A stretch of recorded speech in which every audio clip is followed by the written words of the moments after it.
que no fundo a história toda, qual a implicação para o resto do mundo? A implicação é que o juro americano, quando ele cair, ele vai cair pouco. Pouco definido como ele vai ficar em território restritivo, acima do que a taxa de equilíbrio. Tá? E se a taxa americana, que de novo é a taxa livre de risco, que é o custo de oportunidade dos outros ativos, que basicamente cai pouco, né? Não tem espaço para todos os outros juros do mundo caírem muito. Então todo mundo está reavaliando. Se esse for o cenário, tem que uma reavaliação sobre qual o potencial de queda de taxa de juros em todas as outras economias do mundo que estão com juros muito mais altos. Então, só para dar um exemplo, tá? Estados Unidos 25 e 25, nós supomos que vá para 4, né? Com uma taxa de equilíbrio que seja ali mais próxima a 3. Então, ela ficou em território restritivo, 4, lá contra 2003, tá? Ora, nos outros lugares do mundo, se você cortar muito a taxa de juros, o seu diferencial de taxa com os Estados Unidos vai ficar muito pequeno. E aí, as pessoas vão tirar o dinheiro do seu país e vão para os Estados Unidos. E o seu câmbio deprecia, gera pressão inflacionária, você não pode cair tanta taxa de juros. Exemplo, Brasil. Começo do ano, todo mundo achava que os juros nos Estados Unidos, né, ia cair muito mais, e tinha muita gente boa aí achando que o juro podia abaixo de 9. Né? A gente nunca achou que ia abaixo de 9, a gente estava na casa do 9,5, 9,20, 5 por ali, mas mesmo assim, o que está acontecendo é que com esse cenário, independente das nossas questões locais, né, só pela pressão global, ele tira espaço para que a taxa de juros do Brasil caia muito mais, senão o câmbio aqui deprecia muito.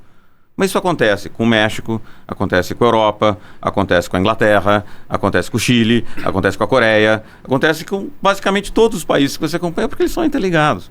Então, voltando para a história, se a gente está nesse ciclo onde ele cai, mas não cai muito, a implicação é que o juro no resto do mundo cai, mas não cai muito.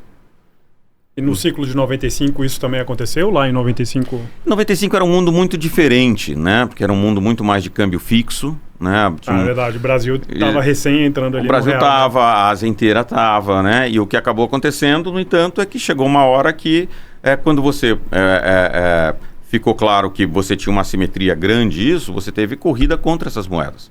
Aí teve todas as crises de 97 na Ásia, né? Teve a crise da Rússia em 98, a crise do Brasil em 99 e tardiamente a crise da Argentina em 2001. Né? Mas de alguma maneira, então era um ambiente muito diferente, né?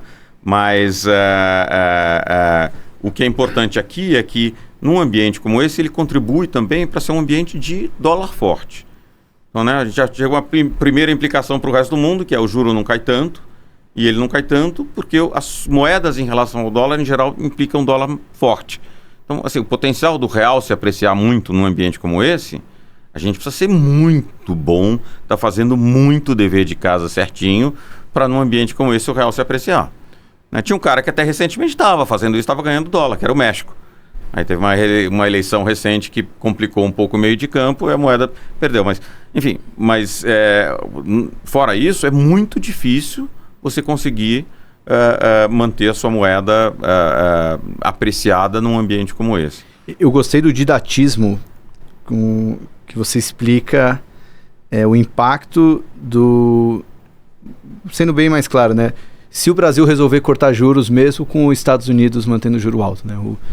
É muito didático, né? O diferencial de juros do Brasil para os Estados Unidos vai ficar menor, não vai ter o Brasil não tem feito muito bem a lição de casa para poder ter um juro parecido com os Estados Unidos.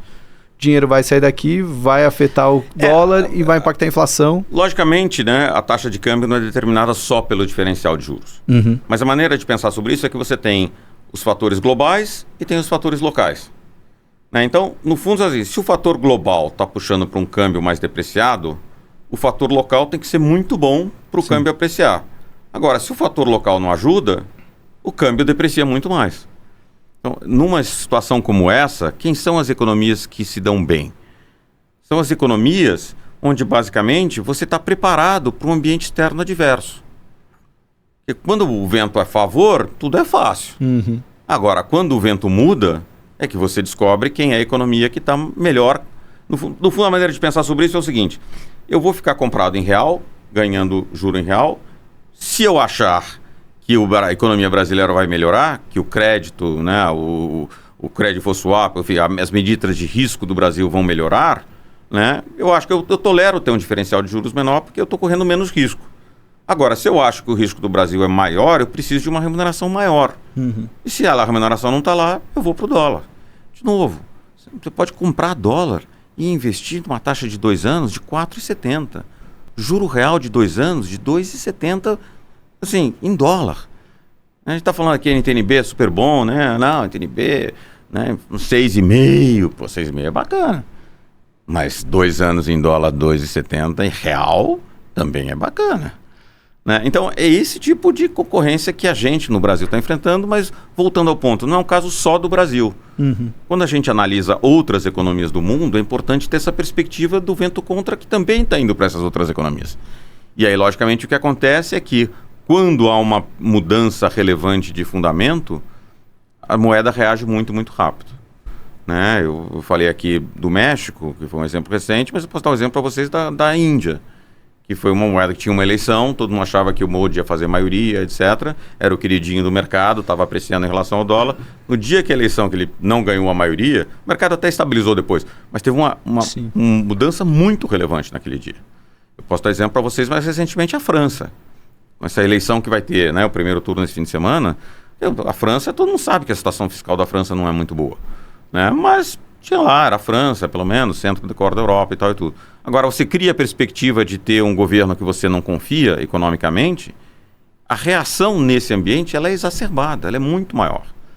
Então, acho que a informação que fica aqui para o investidor e para o gestor de política econômica, para o investidor fica muito cauteloso, porque os mercados são muito mais ariscos num ambiente como esse e punem muito mais erros de política econômica. Né? Então, acho que a mensagem é importante de uma maneira geral, mas se aplica também para o Brasil. Né?